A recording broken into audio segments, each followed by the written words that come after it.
ओम नमो नारायणाय।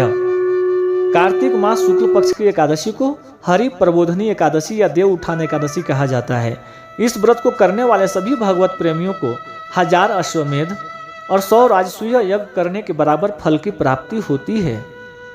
इस संपूर्ण चराचर जगत में जो भी वस्तुएं अत्यंत दुर्लभ मानी गई हैं, हरि प्रबोधनी एकादशी व्रत के प्रभाव से ऐसी वस्तुएं भी सहज ही प्राप्त हो जाती हैं। देव ऋषि नारद जी की जिज्ञासा को शांत करते हुए ब्रह्मा जी कहते हैं कि हे पुत्र, मनुष्य के द्वारा किए हुए मेरु पर्वत के समान बड़े बड़े पापों को भी ये एकादशी एक ही उपवास से भस्म कर डालती है। इसी दिन भगवान विष्णु अपनी योग निद्रा का त्याग करते हैं, जिसके परिणाम स्वरूप जड़ता में भी चेतना आ जाती है और सृष्टि में भी नई ऊर्जा का संचार होने लगता है। देवताओं में भी सृष्टि को सुचारू रूप से चलाने की नई शक्तियां आ जाती हैं।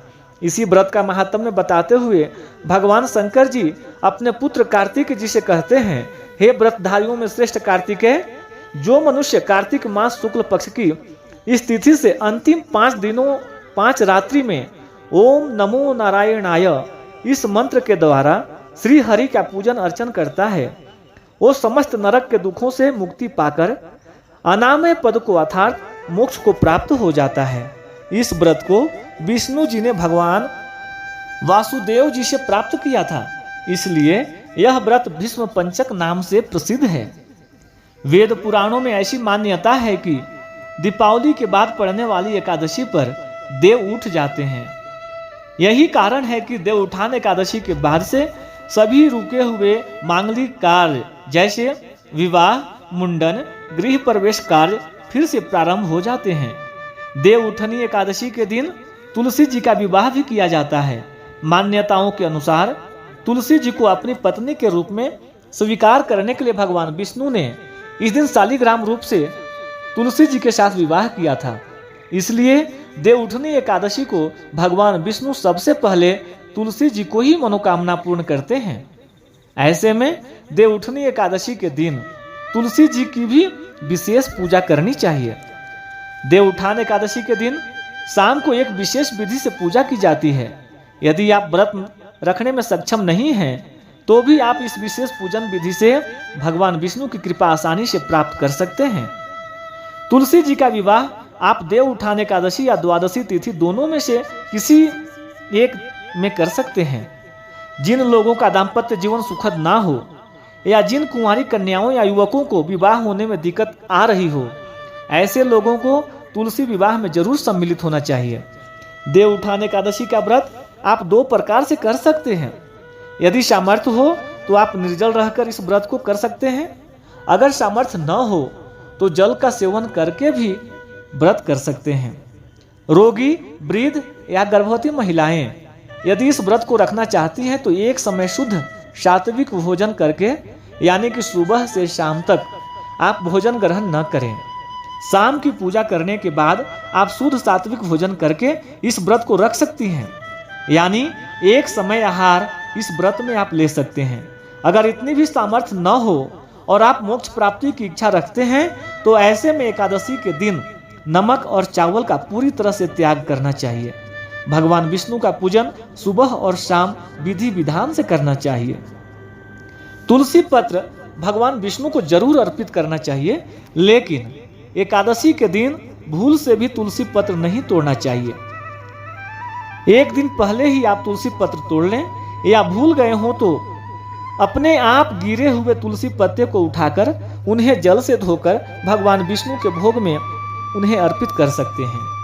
साल 2023 में इस बार 23 नवंबर गुरुवार के दिन देव उठान एकादशी यानी कि देव प्रबोधनी एकादशी है। इस दिन किसी प्रकार का नशा, जुआ, चोरी, पाप या अंडा, मांस, मछली या बासी भोजन का सेवन नहीं करना चाहिए। नाखून, बाल भी नहीं काटनी चाहिए।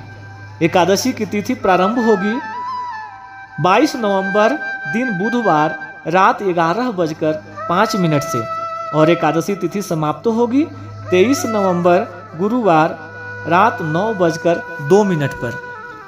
इस दिन सूर्योदय होगा 23 नवंबर को 6:49 पर और सूर्यास्त होगा शाम 5:36 पर। इस दिन बहुत ही शुभ योग भी बन रहा है। इसमें वज्र योग सुबह 11:53 तक रहेगा और बाद में सिद्धि योग प्रारंभ हो जाएगा। द्वादशी तिथि प्रारंभ होगी 23 नवंबर गुरुवार रात 9:03 से। द्वादशी तिथि समाप्त होगी 24 नवंबर शुक्रवार शाम 7:07 पर। नियम के अनुसार हरिवासर के समय व्रत नहीं खोलना चाहिए। ब्रह्म मुहूर्त 24 नवंबर 2023 दिन शुक्रवार सुबह 5:04 से 6:02 तक रहेगा। ब्रह्म मुहूर्त में सुबह पूजा पाठ या जाप करना बहुत ही शुभ फलदायी होता है। इस दिन सूर्योदय सुबह 6:50 पर और सूर्यास्त शाम 5:36 पर होगा। सिद्ध योग सुबह 9:05 तक रहेगा। इसलिए इस दिन सुबह की पूजा संभव हो तो सिद्ध योग में ही कर लें।